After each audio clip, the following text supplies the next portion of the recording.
Hello বন্ধুরা, আমি তোমাদের কাছে নতুন একটা রেসিপি নিয়ে এসেছি। কুমড়ো দিয়ে চিংড়ি মাছ। দেখো কুমড়ো দিয়ে চিংড়ি মাছ করতে আমার কী কী লাগছে। এখানে আমি কুমড়োকে ছোট ছোট করে কেটে নিয়েছি। দেখো এখানে চিংড়ি মাছ ভেজে রেখেছি, পেঁয়াজ কুচি করে রেখেছি, কাঁচা লঙ্কা চেরা রয়েছে, নুন আছে, চিনি আছে, কালো জিরে আছে, হলুদ আছে, শুকনো লঙ্কা রয়েছে।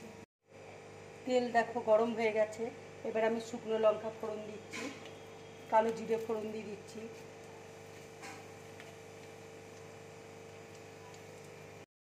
দেখো লঙ্কা ভাজা হয়ে গেছে। এবার আমি পেঁয়াজটা দিয়ে দিচ্ছি।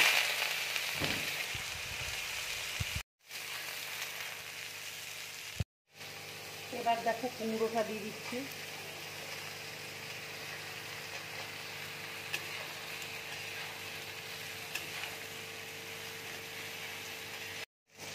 এবার দেখো আমি একটু হলুদ দিয়ে দিচ্ছি, আন্দাজ মতো নুন দিয়ে দিচ্ছি।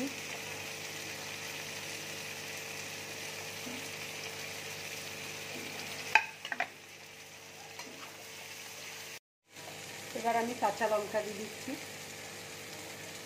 একটু চিনি দিয়ে দিচ্ছি।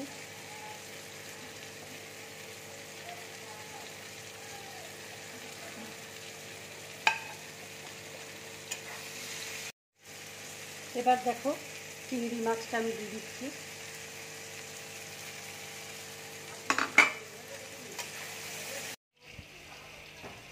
দেখো কুমড়ো চিংড়ি মাছ ভাজাটা হয়ে গেছে। এবার আমি গ্যাসটা অফ করে দিচ্ছি। এবার আমি প্লেটের মধ্যে ঢেলে নিচ্ছি। এইরকম কুমড়ো চিংড়ি মাছ ভাজা করে তোমরা গরম ভাতের সাথে খাবে, খুব ভালো লাগবে খেতে। যদি আমার এই রেসিপিটা তোমাদের ভালো লাগে তাহলে লাইক করবে, শেয়ার করবে আর ড্রিম ব্লগ চ্যানেলটাকে সাবস্ক্রাইব করবে। নমস্কার।